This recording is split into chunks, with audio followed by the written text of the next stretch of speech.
at the emergency room of the hospital, while my 5-year-old son was fighting for his life. I called my mom to let her know we'd been in an accident and were at the hospital. Right after I told her about my child's condition, I thought Mom would worry, would immediately drop everything, and come to be with us. But that was just my wishful thinking. After a tired, heavy sigh, my mom replied, "Oh, really? Dad and I will come later. We're swamped right now." I was stunned for a few seconds. Then Mom hung up on me, without even saying goodbye. That's when I knew I didn't have a family anymore. Before I get into the details of this story, thank you for choosing to listen to us today. I wish you a peaceful day. And don't forget to give me a like if you want to wish me good things too. Hello everyone, I'm Adrian. I'm 37 years old. I work as an accountant for a furniture manufacturing company in San Diego. My income isn't high, about $70,000 a year after taxes, but I'm satisfied with this income level. It's enough for me and my daughter to have a stable life, not luxurious but not lacking either. I'm a single dad. My daughter is everything to me. My daughter's name is Harper. She's 8 years old now and loves to sing. Every time she sings the songs she learns at school, I feel like I'm seeing my wife through my child's clear eyes. Every day, after those stressful work hours at the company, filled with numbers and financial reports, I want to come home, hug my child, and listen to her tell me about her school day. Sometimes it's just listening to her sing, watching her dance in the living room, and feeling that this life still has things worth living for. Harper and I have been hit by unexpected events, like tsunamis that crash down without any warning. The first tragedy for my daughter and me was the day I got the news that my wife had passed away. My wife's name was Anna. She died in 2020 after an electrical accident at her workplace. Harper was only 3 years old then, too young to understand why Mommy would never come home again. I still remember those first days after Anna's death very clearly. There were nights I could only hold Harper and cry with her when she woke up in the middle of the night, calling Mommy in her hoarse little voice. I didn't know how to explain to a 3-year-old that her mother had gone very far away, so far that she could never come back. Those days are terrifying memories for me, memories that can still make me break down crying in the middle of the night even now. Harper and I had to try so hard to get through that grief. I kept thinking that after Anna was gone, fate would be kinder to my daughter and me. I thought we'd suffered enough, and life would gradually get better. But no, tragedy struck Harper and me once again.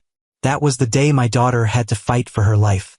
That was also the day I realized the cruelty of my parents and my sister, people I always thought would be there for me in the most challenging times. 3 years have passed since that day. They've tried many times to reconcile, sending texts, calling, even showing up at my front door. But to me, they're just strangers who happen to share the same DNA. Blood doesn't mean family, and I learned that lesson the most painful way. The story I'm sharing with you today took place on a weekend in June 2022. Harper had just turned 5 years old. That weekend morning, I drove Harper to my in-laws' house in Los Angeles to visit them. The trip lasted approximately 2 hours. Harper sat in the back seat, looking out at the scenery while singing along to the songs on the radio. Even though Anna was gone, my relationship with my in-laws was still perfect. They often came to visit me, and I usually brought Harper to see them. My in-laws, Roy and Julia, only had my wife as their only child. After Anna passed away, they grieved just as much as I did. Julia had sleepless nights, just sitting looking at her daughter's photos and crying. Roy tried to be stronger, but I knew he was also broken inside. They poured all their remaining love into Harper, treating her like the last treasure Anna left for them. That day, around 3 p.m., I drove Harper back to San Diego. She sat in the back seat, hugging the teddy bear Julia had just given her, her eyes drowsy from sleepiness. Unfortunately for us, a truck with failed brakes crashed straight into us from behind. I still remember the blaring horn, the ear-piercing screech of brakes, and the horrific impact that sent my car spinning out of control. I tried to hit the brakes, but couldn't. There was another truck ahead. In that split second, I had to make a decision. I did everything I could to steer away from the truck ahead, to protect Harper sitting in the back seat. I only had time to scream one thing, "Harper," and then everything went pitch black. I only remember when I opened my eyes, I knew I was in the hospital. It was around 7 p.m. I was lucky to only have a broken arm and minor scratches on my face. My arm was in a cast, painful but not life-threatening. Harper was much worse. When the nurse told me about Harper's condition, my heart felt like it stopped beating. She had a brain injury and was in critical condition. The doctors were doing everything they could to save her, but no one dared guarantee anything. At that moment, I could only close my eyes and pray. I prayed for Anna's spirit in heaven to protect Harper. I prayed for my little girl to be safe, to live, to continue laughing and singing the songs she loved. After telling me about Harper's situation, the nurse looked at my condition with my broken arm and scratched face and advised me to call family members to help. I couldn't handle everything by myself in this condition. In that moment, I immediately thought of my parents and my sister, who lived only 10 minutes away from the hospital. Right away, I called Dad. The first call went unanswered, the second call, still silent. The third call, the phone kept ringing and then went to voicemail. After 3 calls with no response, I switched to calling Mom. The first call, she didn't answer. The second call, my mom finally picked up. Her voice came through, cold and annoyed. "What's going on? I'm busy." I tried to stay calm, tried to suppress the pain and fear that was rising, and told Mom in a shaky voice, "Mom, Harper and I were in an accident. I broke my arm, and Harper's still in the ER. The doctor said she's in pretty bad shape and might not make it. Can you and Dad come help me?" Right after I finished telling her the situation, I thought Mom would worry and immediately drop everything to be with us. I thought she would scream in panic, would ask rapid-fire questions about her granddaughter's condition. But that was just my wishful thinking. After a tired, heavy sigh as I had just bothered her in the middle of something important, my mom replied with a voice so indifferent it was chilling. "Oh really? Dad and I will come later. We're swamped right now." I was stunned for a few seconds. Then Mom hung up on me without saying goodbye or asking any more questions about Harper's condition. In that moment, I realized I no longer had a family. The soulless beep-beep from the phone rang out like a death knell for the relationship I had tried to hold on to for so many years. After Mom hung up, I sat there, staring at the phone screen. My hands were shaking, not from the pain of my broken arm, but from the anger and disappointment boiling in my chest. I took a deep breath, trying to calm myself down. I thought maybe Mom didn't hear what I said clearly. Perhaps she didn't fully understand the seriousness of the situation. I decided to call back one more time, to give her a chance to make it right. The phone rang. Once, twice, 3 times, 4 times. Then the call automatically went to voicemail. Mom didn't answer. With what little hope I had left, I called Riley. My sister had always been the one with a voice in the family. Maybe she would tell Mom to come to the hospital. Perhaps she would understand that her niece was in critical condition. Riley answered after the second ring, her voice irritated and annoyed. "Don't you know Mom and I are busy? Why are you calling so much?" Hearing what my sister said, I tried to hold back the anger rising in my chest and told Riley, Harper, and me, "Riley, Harper, and I are at the hospital. Harper's fighting for her life. I'm hurt too. Can you, Mom, and Dad come to the hospital to help us?" As soon as I finished speaking, Riley responded immediately, her voice without a trace of emotion. "Didn't you hear what Mom said? We're swamped." After that sentence, Riley also hung up on me, exactly like Mom had done before. After that call, I sat there, on that cold chair in the hospital hallway, tears unconsciously rolling down my cheeks. Not from physical pain, but from the betrayal I never thought would come from the people closest to me. My daughter was lying in the emergency room, fighting death, and my family chose to abandon us. I felt heartbroken for Harper. She had lost her mother when she was only 3 years old, and now, when she needed them most, they turned their backs on her. Her grandparents, her aunt, people who should have loved her unconditionally, chose to abandon her while she was fighting for her life for just one reason. They were busy. Right then, I made my decision. I would completely cut ties with them. They didn't deserve to be called family. They didn't deserve to see Harper grow up. They didn't deserve to be in our lives. While I was still drowning in anger and disappointment about my parents and Riley's attitude, my phone suddenly rang. The screen showed my father-in-law's name, Roy. After a few seconds of taking a deep breath to calm down, I answered. Roy asked me in his warm voice, like always, "Adrian, did you and Harper make it home safely?" How long have you been driving? We haven't heard from you yet. Right after that, I told him about the accident and Harper's condition. After hearing my story, Roy screamed through the phone, his voice full of panic. Why didn't you call me right away? How's Harper? Are you okay? Oh my God. Right after that, I heard Julia's voice from behind him, her voice trembling with worry as she asked Roy, "What? Harper and Adrian were in an accident?" Roy briefly told Julia the situation. I could hear her gasping, her choked sobs. A few seconds later, Julia took the phone and told me, crying as she spoke, "We're coming right now. Please wait for us. Take care of yourself. Take care of Harper. We're driving there right now." After saying that, they hung up. After ending the call with my in-laws, I sat there, looking at the phone screen, tears flowing again. But this time, there were tears of warmth. At least there were still people who cared and worried about my daughter and me. At least Harper still had grandparents who truly loved her. The contrast between my birth parents' reaction and my in-laws' reaction made me feel both moved and bitter. The people who shared my blood turned their backs coldly, while people who had no blood relation to me were willing to drive 2 hours in the night to be with us. Around 8 p.m., the emergency room door opened.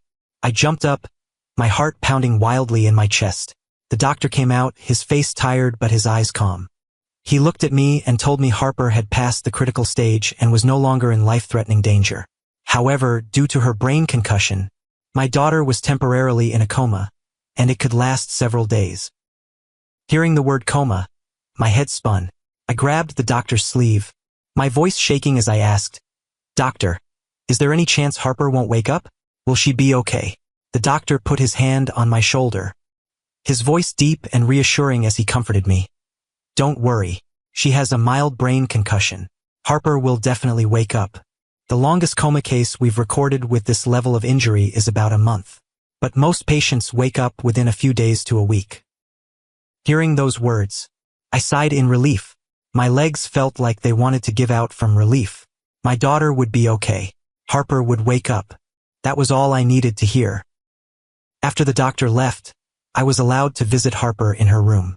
My daughter lay there, small and fragile, on the white hospital bed. Her face had a few scratches, and her arm was carefully bandaged. The heart monitor made steady beeping sounds that sounded like the rhythm of hope. I sat down next to the bed, my good hand holding her tiny hand. I whispered to Harper, "Baby girl, I'm here. I'll always be here when you wake up. You can do this." Around 10 p.m., the hospital room door opened. My in-laws appeared, their faces full of worry and exhaustion after the rush drive from Los Angeles. Julia saw Harper lying unconscious on the bed. She rushed to Harper's side, grabbed the little girl's tiny hand, and sobbed. Her crying tore through the quiet space of the hospital room. She called Harper's name, stroking her hair, as if afraid that if she let go, the child would disappear. As for Roy, he came to my side, put his hand on my shoulder and patted gently. He didn't say anything, just stood there, his red eyes looking at his granddaughter. For me, that was enough. His presence, his hand on my shoulder, that was all the comfort I needed right then. The next 3 days at the hospital were the longest days of my life. Every morning when I woke up, the first thing I did was look at Harper, hoping to see her eyes open. Every night before sleeping, I held her hand, told her the fairy tales she loved, hoping my voice could reach her somewhere in her deep sleep. Roy and Julia took turns staying at the hospital. They brought me food, reminded me to rest, and helped me change the bandage on my broken arm. They did everything my birth parents should have done. In complete contrast to Roy and Julia's worry and dedication, my parents and Riley never showed up at the hospital. Not one call to check on us. Not one message of concern. Not one shadow appeared at the hospital room door. Both Roy and Julia were puzzled by their absence. That day, Roy asked me with a confused voice, "Adrian, where are your parents? They live less than 10 minutes away by car. Why haven't they come?" I had to tell the truth. About the phone call with Mom. About my mother's cold response. After hearing it all, Roy's face turned red with anger. He stood up and punched the hospital wall with great force. He gritted his teeth, his voice tense. "They don't deserve to be Harper's grandparents." Julia looked at Harper, tears streaming down her cheeks. crying as she whispered, "Poor Harper. She already lost her mother, and they're being so heartless. How can they do this to their own granddaughter?" During those 3 days, I didn't go looking for my parents and Riley to ask why they were being so heartless to Harper. I didn't want to know the answer anymore. I just stayed by Harper's bedside and prayed for her to wake up soon. I liked it so that it would be the first thing she saw when she opened her eyes. My face. I wanted her to know that I was always there for her, no matter what happened. During those tragic days for my daughter and me, I kept thinking that my parents were busy just like they said. Maybe they had important work. Perhaps they would come after finishing their business. I still had a sliver of hope that they weren't as bad as they had shown. But then, a photo on social media showed me the real reason they were too busy to be by their unconscious granddaughter's side. They were on vacation. You didn't hear wrong. While my daughter lay unconscious in the hospital, my parents and Riley's family were in Europe, enjoying their luxury trip. They chose the Eiffel Tower over my daughter's hospital bed. I discovered this truth on the 3rd night after Harper and I were hospitalized. That evening, after Roy and Julia went back to the hotel near the hospital to rest, I stayed to take care of Harper. Around 10 p.m., while scrolling on my phone to pass the time and fight boredom, I happened to see a new photo on Riley's personal page. My heart felt like it stopped beating when I saw that photo. In the picture, my parents and Riley's family were smiling happily together. Behind them was the Eiffel Tower lit up with bright lights. Everyone in the photo was dressed nicely, their faces glowing with joy. Above the image was the caption, "Celebrating our 1-month Europe trip." They were on a month-long vacation. While their granddaughter lay unconscious in the hospital, they were standing in front of the Eiffel Tower, smiling brightly as if nothing had happened. What made it worse was that I discovered they left for vacation just 1 day after my daughter and I had the accident. I know the trip was planned, and they had already paid for plane tickets and the tour package, but they still had 1 day when they could have visited us. However, they chose to ignore us to spend time preparing for their luxury vacation. That's what really made me furious. The rage rising in me was so intense that I wanted to smash the phone in my hand. My hand clenched so tight my knuckles went white. I had to force myself to stay controlled, reminding myself that Harper was lying right there, that I couldn't let anger take control. That night I couldn't sleep. I lay on the sofa chair next to Harper's bed, eyes staring at the ceiling, my mind spinning with images of their bright smiles in front of the Eiffel Tower. They favored Riley just because she had more money than I did. Riley's husband owned a successful coffee shop. Every year they could make up to $200,000. They lived in a spacious 4-bedroom house, drove luxury cars, and could afford lavish trips like this. As for me, an accountant with a salary just enough to live on, I clearly had no value in their eyes. But what did Harper do wrong? She was just a 5-year-old child. Did she deserve to be treated like this just because her dad wasn't wealthy? Lying there in the darkness, listening to Harper's steady breathing, I made my decision. I would teach them a lesson. I would show them the price of greed and betrayal. On the 4th morning at the hospital, when the first sunlight shone through the hospital room window, I was sitting by Harper's bed like every day. Suddenly, I saw her eyelids moving. My heart felt like it stopped beating in that moment. Then Harper slowly opened her eyes. Her eyes were dreamy and dazed, but they were my daughter's eyes. She was waking up. Immediately, I called the doctor. The whole room was in commotion. Doctors and nurses rushed in to check on her. Roy and Julia also hurried over when they got the news.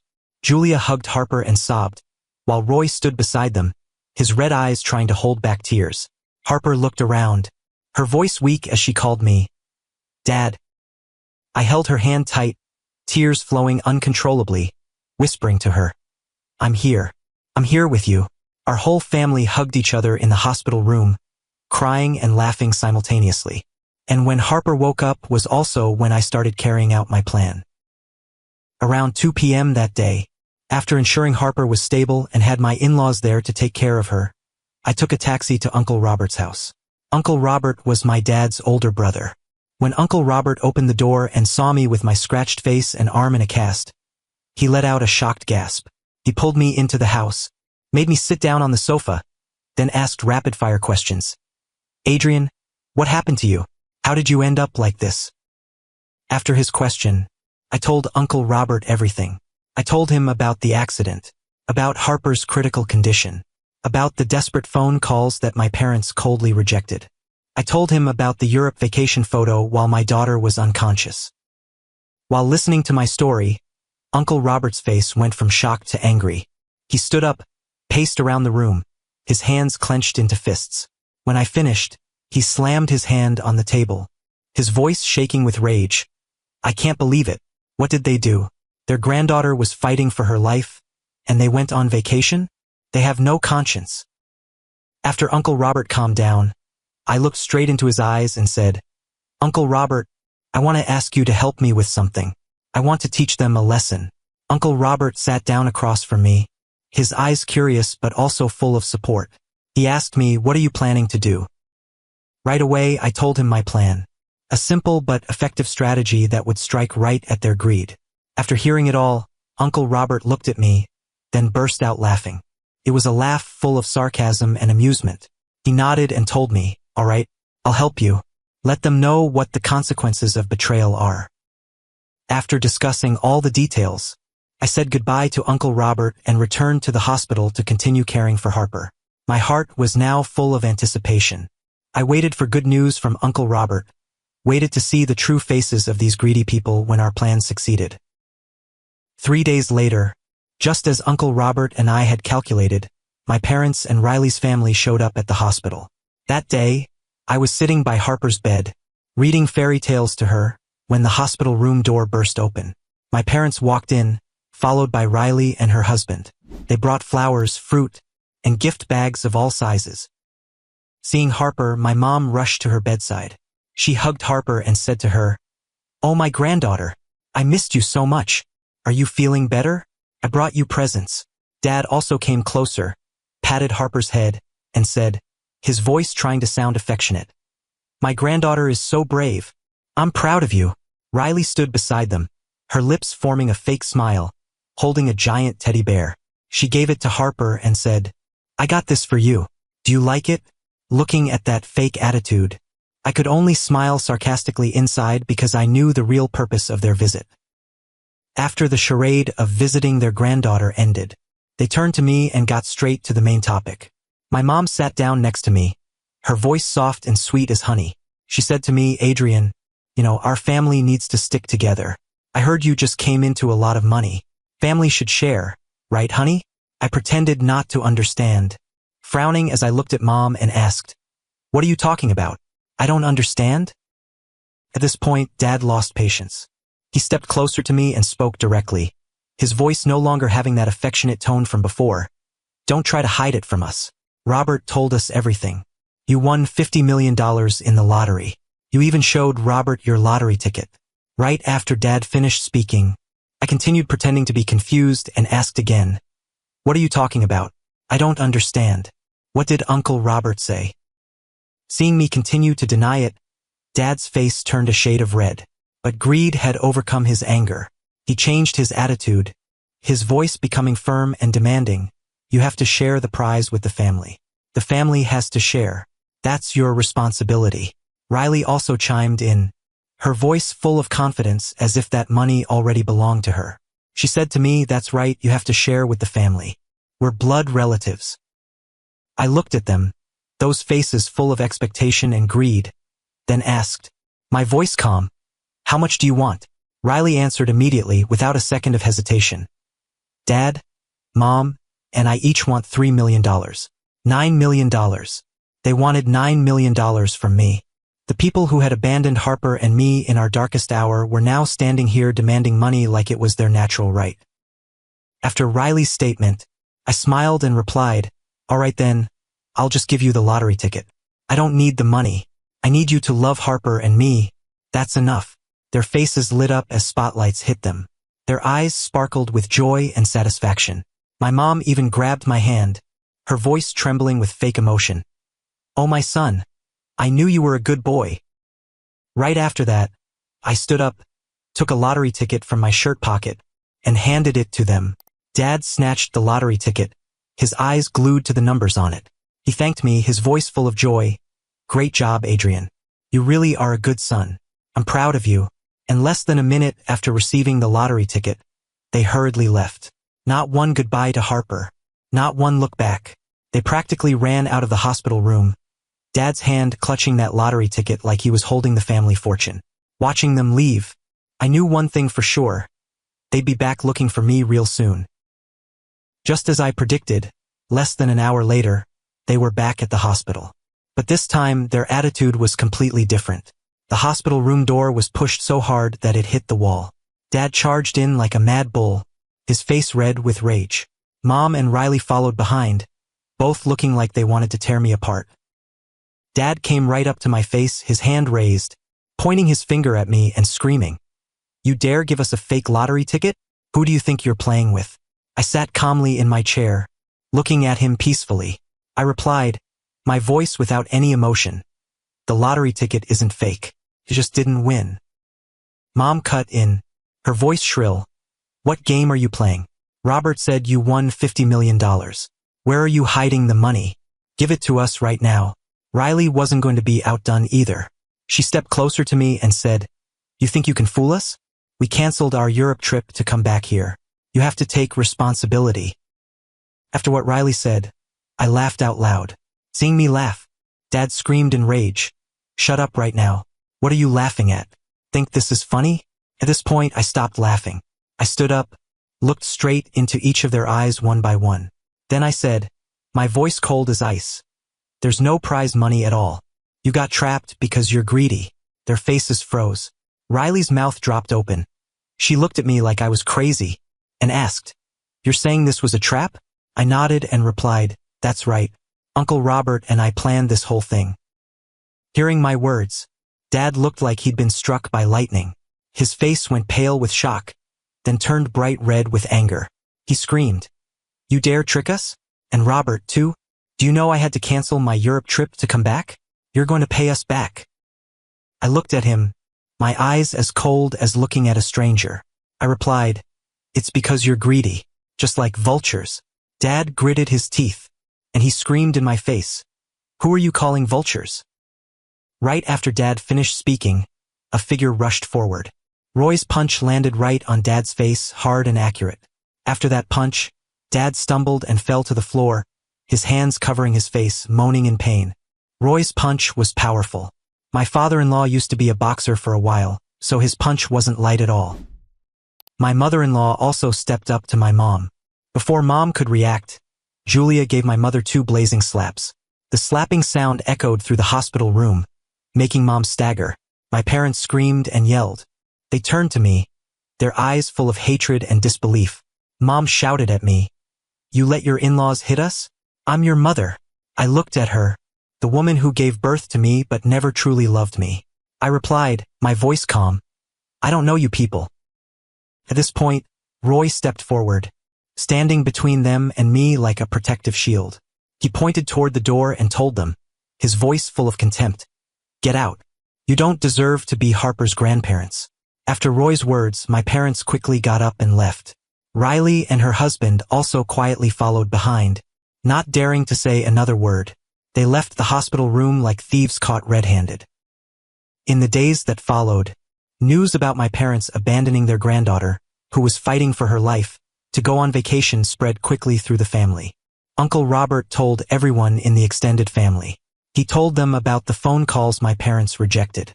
He told them about the European vacation photo while Harper was unconscious. He told them about how they showed up when they thought there was money to share. Relatives called my parents and Riley, cursing them terribly. Uncles, aunts, and cousins all condemned them. Their reputation in the family was utterly destroyed. As for me, I blocked their phone numbers entirely. I deleted them from social media. I erased them from Harper's and my life. They no longer existed to us. Harper and I stayed at the hospital for another 2 weeks for monitoring and recovery. She gradually got better, and her smile returned to her lips. Every day, as I saw her getting a little healthier, I felt my heart warm up more. After being discharged and returning home, Roy and Julia stayed for another 2 months to help me take care of Harper. They cooked for us, took Harper to school when I had to work, and were there for her whenever she needed someone to talk to. Honestly, I'm so grateful to my in-laws for coming and taking care of Harper and me. I promised myself constantly to be thankful for what they did for Harper and me. More than 3 years have passed since the incident occurred. Harper is now 8 years old, healthy, and happy. She still loves to sing, and her voice continues to improve every day.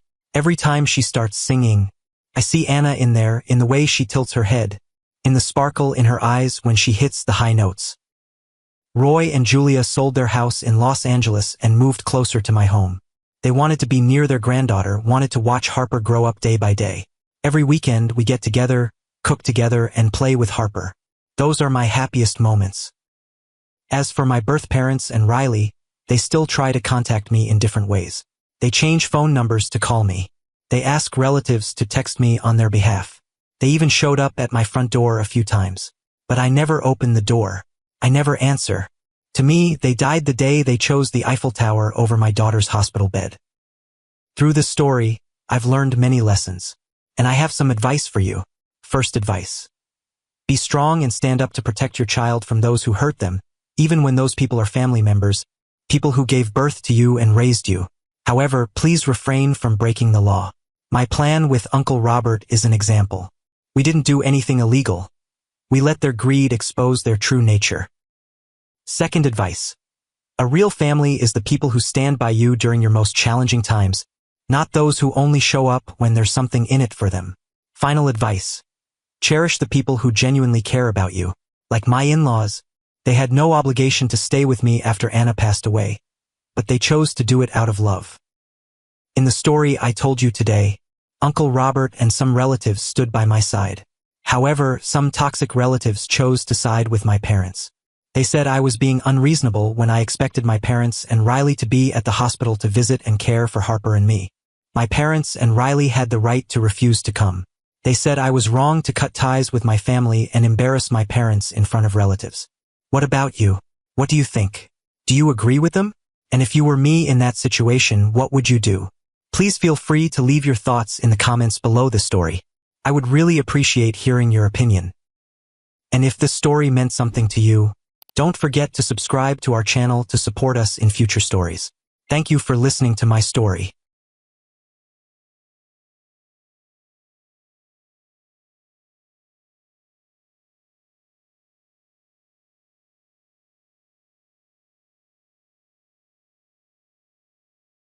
What would you do if your parents invited your son to a birthday party but banned your daughter from coming? My 8-year-old daughter has Down syndrome, which is the only reason my parents gave for not inviting her to my mom's 70th birthday party. My 15-year-old son was welcome because he knows how to behave. I was going to stay quiet like I always do, but this time, the grandson they invited wouldn't remain silent. Callum took his sister's hand and walked straight up on stage in front of 60 guests. And what happened next exposed a secret my family had been hiding for 50 years. Before I delve into the details, I would like to thank you for taking the time to listen to my story. Hello, everyone. I'm Graham, a 44-year-old civil engineer working in the suburbs of Phoenix, Arizona. The story I'm about to tell starts with a phone call on a Thursday evening in early January, right after I finished cleaning up dinner for my 2 kids. I got divorced 4 years ago, and since then, I've been raising Callum and Rosie on my own.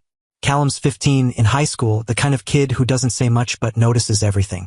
And Rosie's 8 and has Down syndrome. She's slower than other kids at many things, but she has a fantastic memory for important dates and an endless love for drawing pictures. Whenever someone in the family has a birthday, Rosie starts making cards a month in advance.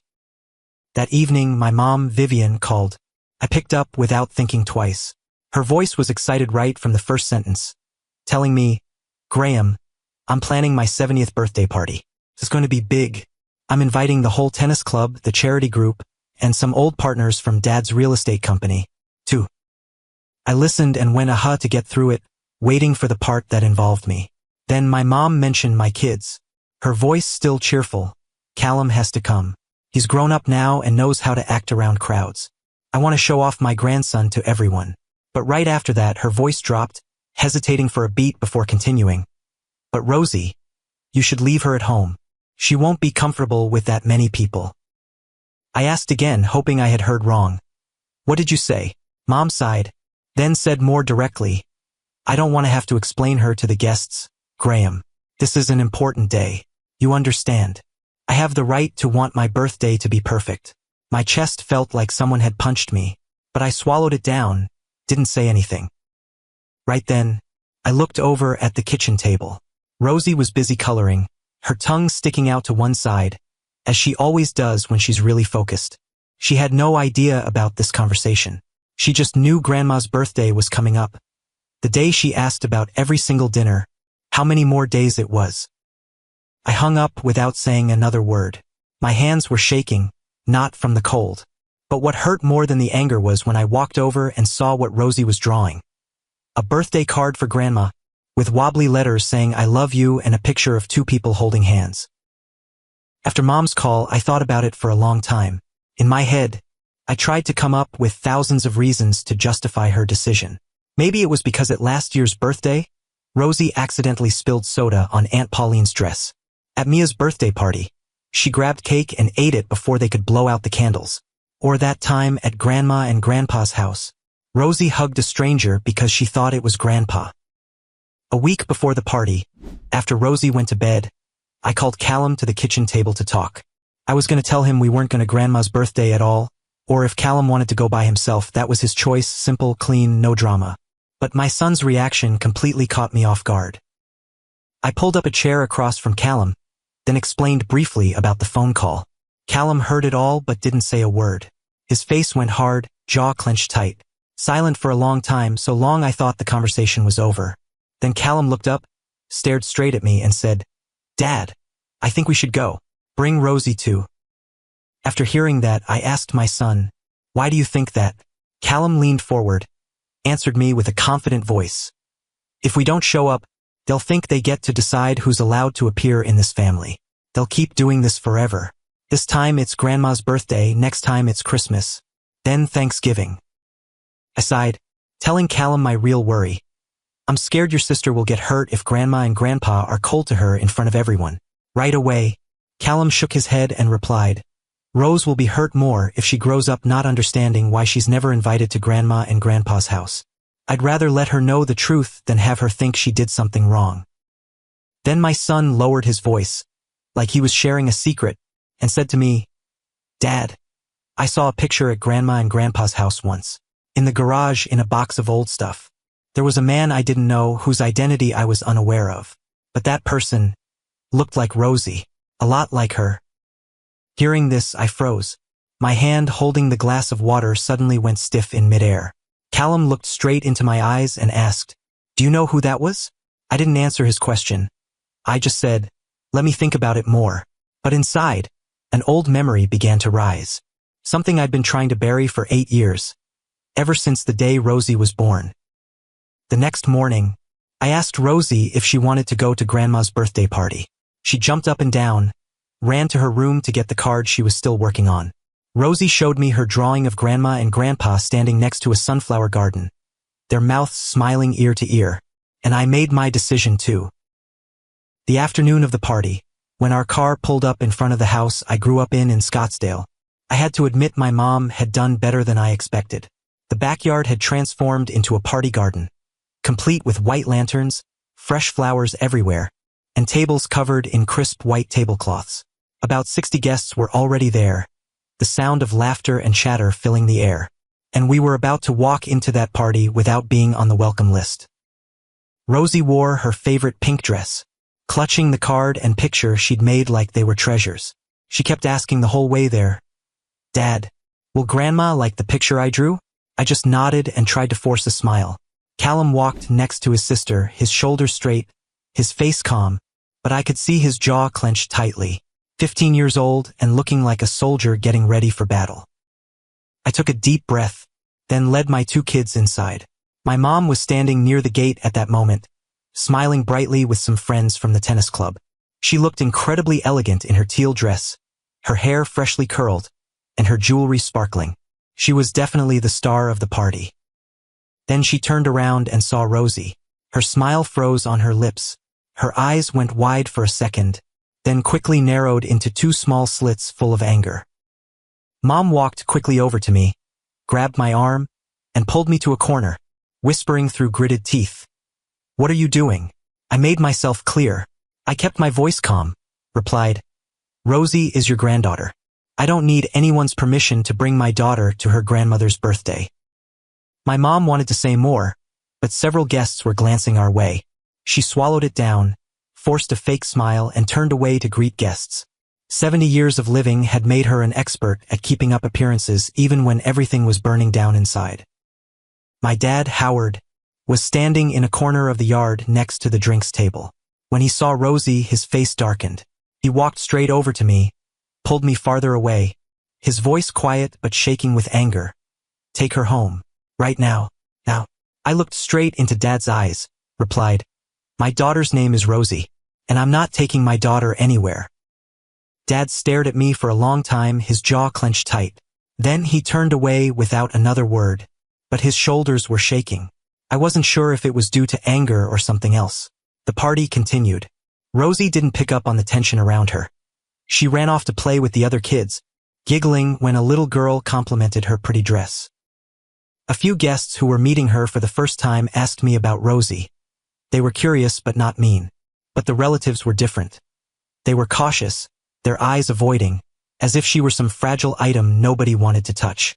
Perhaps they were like my mom, who was also uncomfortable around a different kind of kid. But they didn't know Rosie didn't need anyone's pity. She just needed to be treated like a normal granddaughter. My mom tried to avoid it whenever anyone asked about that sweet little granddaughter. Callum stood watching it all, not saying anything. He leaned against the old oak tree, hands in his pockets, eyes tracking every move Grandma and Grandpa made, like someone waiting for something. The party went on for about an hour, and everything was temporarily calm. Then the MC announced the most important part, gift giving and taking the big family photo. And that's when everything fell apart. Maybe that moment was the moment my son had been waiting for the whole party, and for both of us, this was the trial we'd already prepared our case for. After the MC's announcement, my mom took the microphone, her sweet voice echoing across the yard. Now, I want my dear grandkids to come up here and take a picture with me. Chloe, Brendan, Oliver, Mia, and Callum, too. Come up here with Grandma. 5 names. For grandkids from my sisters, Pauline and Felicity, plus my son. But not Rosie. The 4 other kids ran up to the stage. Callum stood still for a few seconds, face cold as stone. Then he turned, grabbed his sister's hand, and pulled Rosie to follow him. Strong and decisive. Not a word of explanation. The 2 siblings walked straight up on stage. Vivian froze when she saw Rosie appear next to Callum. She went blank for a second, then quickly regained her composure. Still keeping the smile on her lips, she bent down to speak quietly to her grandson, voice sweet but teeth gritted. Callum, let Grandma take a picture with both of you in a little bit. Right now, take one with Grandma and your cousins first. Callum looked straight into Grandma's eyes, didn't budge, and replied, No, if my sister can't be in the picture, I won't be either. Vivian still tried to force a smile, lowered her voice to whisper through gritted teeth. Callum, don't make this difficult for Grandma in front of the guests. Callum didn't answer her. The kid turned to look at the crowd, took a deep breath, then spoke up loud, clear and strong. I think everyone here should know about this. The party started buzzing with whispers. Howard stood down in the yard, his eyes narrowed, watching his grandson like a hawk. Callum continued, voice still calm. 2 weeks ago, Grandma called my dad. She invited me to the birthday, but she said she didn't want my sister Rosie to come. The whispers got louder. Howard started moving toward the stage, his steps getting faster. Callum still didn't stop. She said my sister would make the guests uncomfortable. Howard had reached the stage where he put his hand on his grandson's shoulder, gripped tight, voice stern but still trying to hold back. Callum, that's enough. Get down, son. But Callum didn't budge. My son pulled my phone out of his pocket. Howard saw the phone and his face changed color. He gripped his grandson's shoulder tighter, voice shaking. Callum, put that down. Callum opened the text messages, started reading. You should leave Rosie at home. Howard couldn't hold back anymore. He reached up to cover his grandson's mouth, while turning to yell down at me. Graham, get up here and take your kid home right now. What kind of parenting is this? Letting him be so disrespectful? But it was too late. Callum dodged Grandpa's hand, stepped back, and read the rest of the sentence, voice echoing across the yard. I don't want to have to explain her to the guests. 60 people stood there. Nobody could catch their breath. The microphone fell from Vivian's hand, rolling across the floor in dead silence. Her face went white as a sheet, lips moving but no sound coming out. Howard stood frozen on stage, hands still hanging in midair. He looked around, looked at all the guests' eyes staring at him, then slowly lowered his hand. His shoulders sagged as if someone had just drained all his strength. Rosie stood next to her brother, not fully understanding what was happening around her. She just knew she was on stage with Grandma, exactly like she'd wanted for so long. Then she looked at Vivian, held out the card in her hand and said, voice crystal clear, Grandma, I made you a card. I drew our whole family. There's you and Grandpa and Dad and Callum, and me too. The yard went silent to the point of suffocation. I stood below, watching my daughter offer the card to the grandmother who had just rejected her, and something inside me started boiling over. For 8 years I'd stayed quiet. I'd been patient. I kept secrets to protect them. But standing there, watching the scene, I knew I couldn't stay quiet anymore. I don't know when my feet stepped up on that stage. I know when I looked back I was standing in the spotlight, in front of 60 strangers and my own family. Vivian looked at me in panic. Howard looked at me like he knew what was about to happen. And I started talking. I picked up the microphone rolling on the floor, brought it to my mouth. My mom said she didn't want to have to explain Rosie to the guests, so let me explain to her. And for everyone here, Vivian stammered, stepped forward to grab my arm, her voice shaking. Graham, don't. This isn't the time. I pushed her hand away and continued. 8 years since the day Rosie was born. My parents have treated their own granddaughter like something that needs to be hidden. As soon as I finished speaking, Callum also picked up Rosie. My daughter, still confused, not understanding why Dad was standing on stage talking to a crowd like this. I turned to look at the crowd, my voice starting to shake. Do you know what the past 8 years have been like? Every Christmas, those 4 other grandkids got presents in front of the whole family. Rosie got handed an envelope after all the guests left, like her existence was something to be ashamed of. A few people in the crowd started whispering. I took a breath, continued. Every family dinner, my daughter got seated at the corner table in the kitchen while the other grandkids sat at the main table. The reason? Rosie eats messily. Put her in here for convenience. Convenient for whom? Convenient so guests wouldn't have to see her. Howard stood next to the stage, his face getting paler. He had to lean on the back of a guest's chair to stay standing. I pointed at my father, voice bitter. Last year, on Rosie's 7th birthday, she asked me, Dad, why didn't Grandma and Grandpa come? You know how I had to lie to my daughter? I said they were busy. But what was the truth? The truth was they were at Pauline's house, attending her cat's birthday party. Bitter laughter rang out somewhere in the crowd. A cat's birthday was more important than their granddaughter's birthday. So ridiculous it made you want to cry. I took a deep breath, then continued, but that wasn't the worst part. 8 years ago, when Rosie was diagnosed with Down syndrome, the doctor told me something. The yard went dead silent. I emphasized every word. My daughter's Down syndrome wasn't random. It's the inherited type. That gene came from the family. At that moment, I turned to look straight at Howard, asked him, and that gene came from Dad's side. Didn't it, Dad? Howard didn't answer.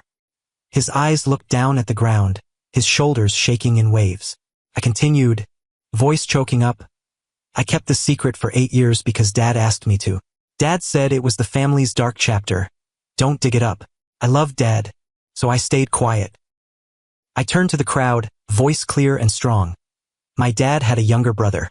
His name was Wallace. He had Down syndrome, just like my daughter. Murmurs spread across the yard like waves.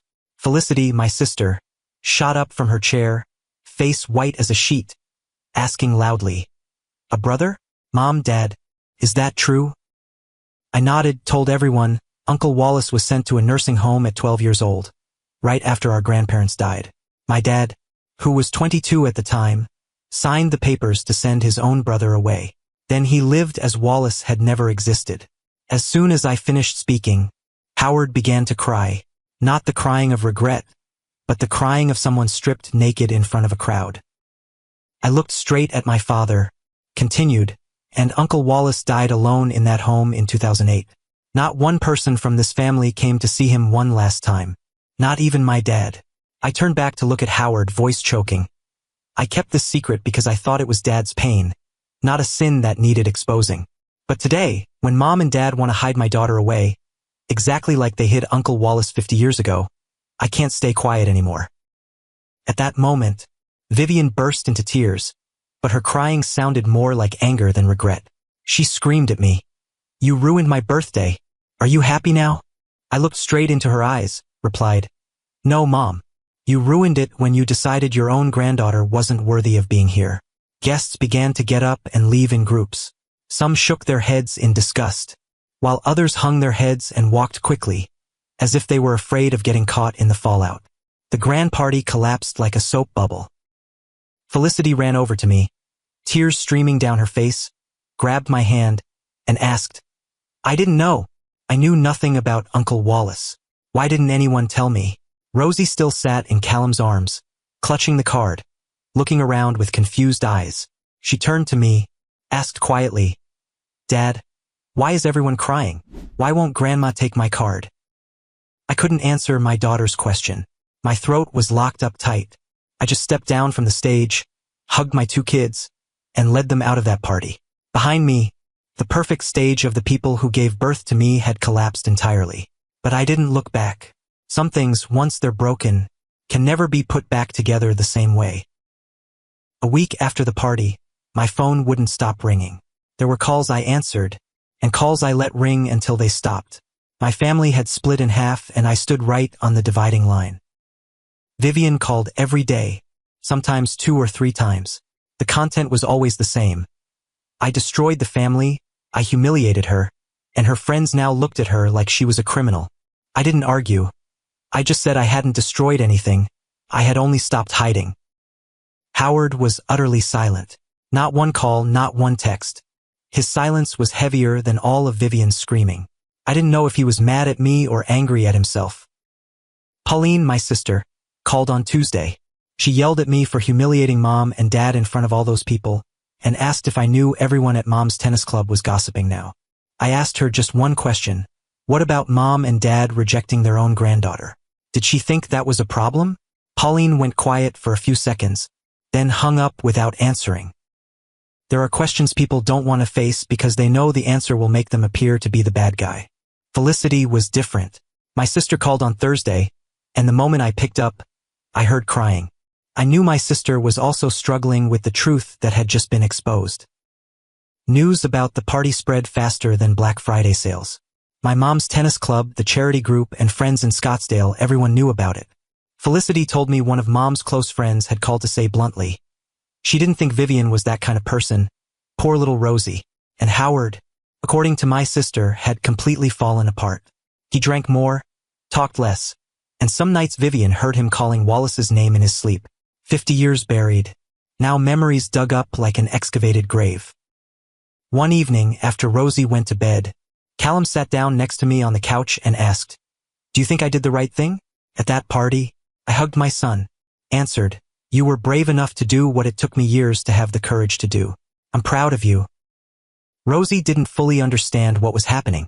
My daughter would sometimes ask, "Dad, why don't we go to Grandma and Grandpa's house anymore? Is Grandma mad at me?" I crouched down to her eye level, explained, "Grandma and Grandpa need time to think. When they're ready, we'll see them again. It's not your fault." Rosie nodded, then ran off to play, as if that answer was enough. Kids are sometimes way more accepting than adults. I thought everything would stop there. Distance and time would slowly heal everything, or at least cool down the anger. But life is never as simple as you think. For months later, my phone rang at 2 a.m. My mom's number appeared on the screen.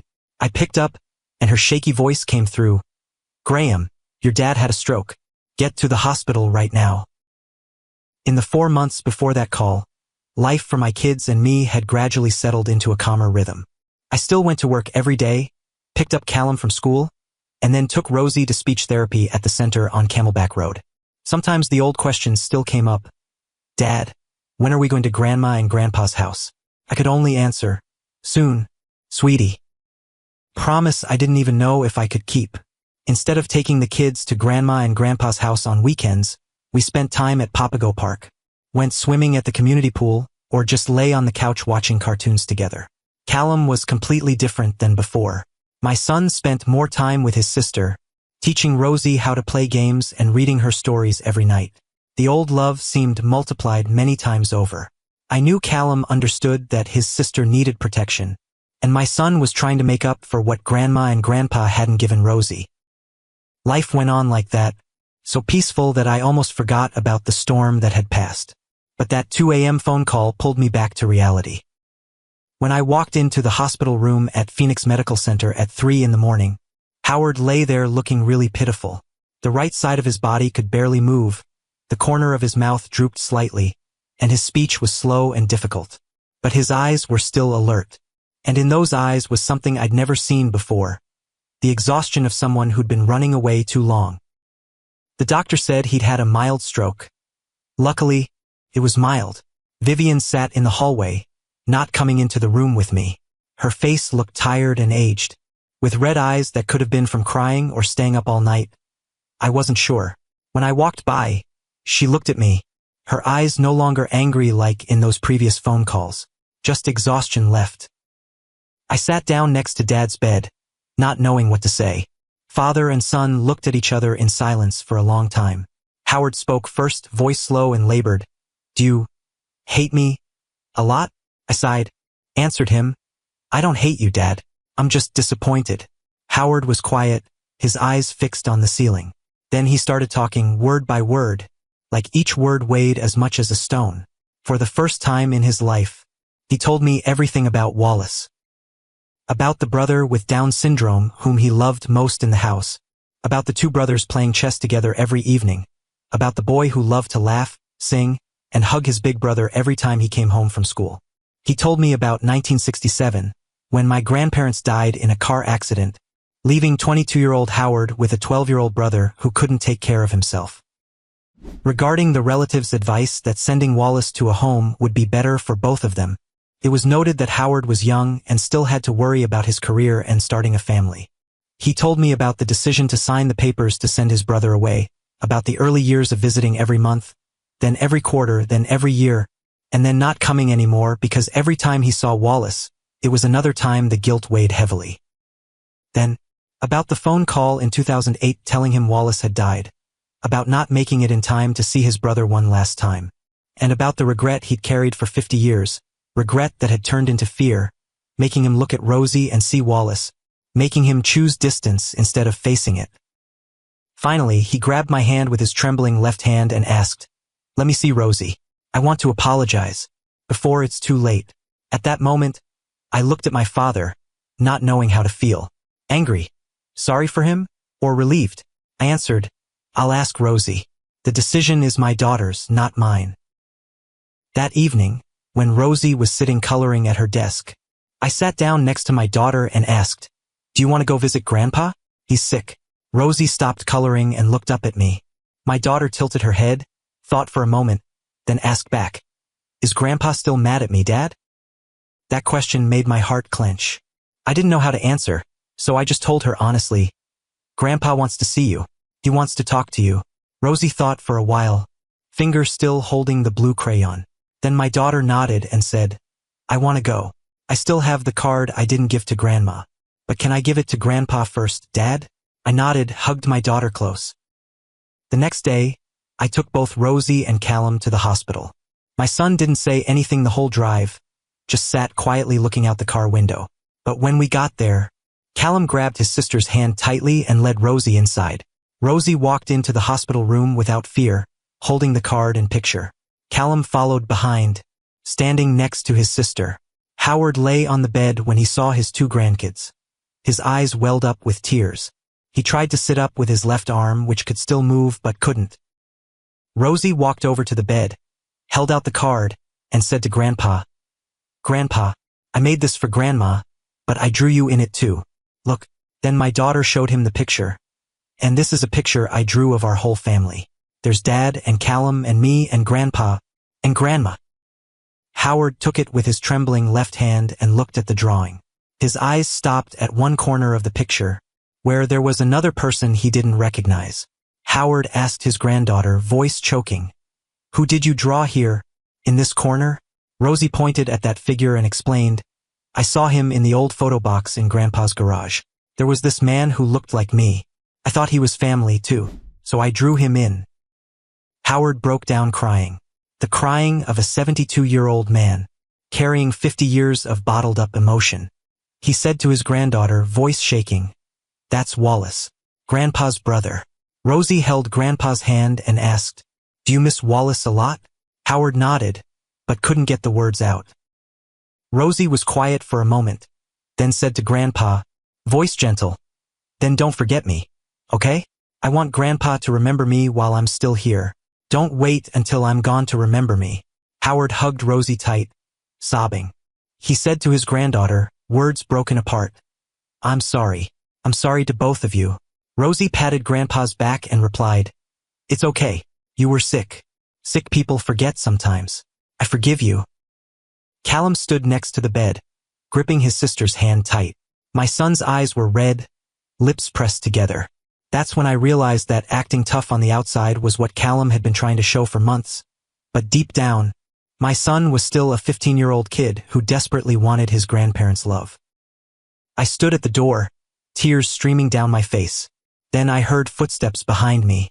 Vivian appeared in the hallway, looking into the hospital room. She stood still for a moment, her eyes also red. Callum turned around and saw Grandma.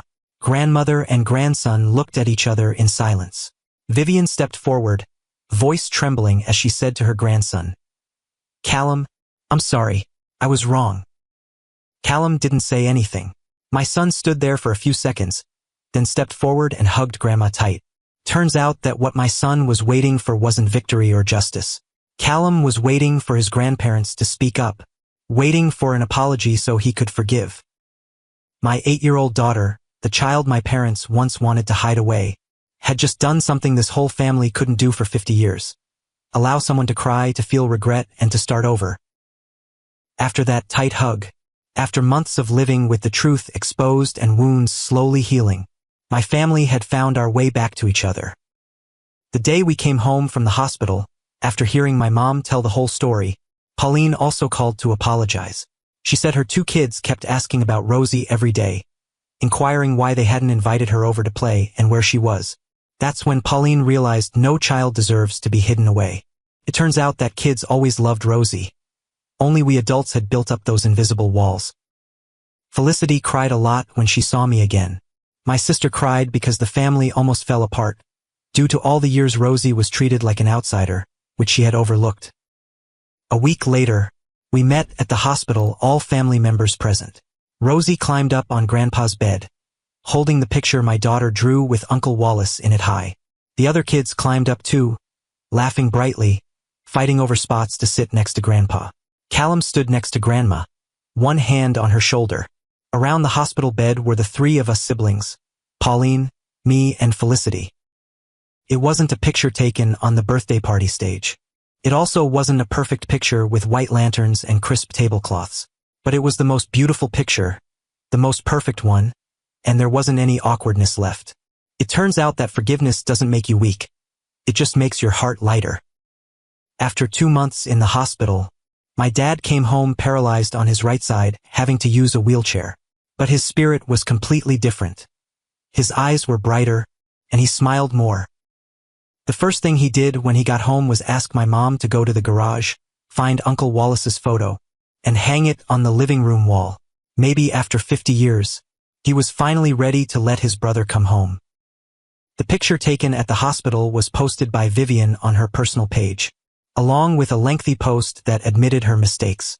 She wrote about Rosie, about Wallace, about the mistakes that almost made her lose her family before she realized. And something surprising happened. All those relatives who used to whisper and gossip came to the comments to apologize. Friends stopped avoiding my mom. They sent encouraging messages.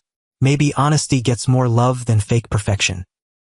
I never expected the family would reconnect under those circumstances. But fate always has its own way of arranging things. Now our family lives more peacefully than ever.